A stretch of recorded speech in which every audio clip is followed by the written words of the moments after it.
ఒకసారి శివాష్టోత్తరం చదువుకుని బయలుదేరండి అంటారు.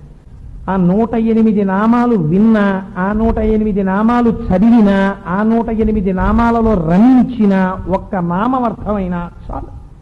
ధవళవపుషమిండోర్మండలే సన్నివిష్టం భుజగవలయహారం భస్మదిగ్ధాంగమీశం మృగయ పరశుపాణిం చారు చంద్రార్ధమౌళిం హృదయ కమల మధ్యే సంతతం చింతయామి.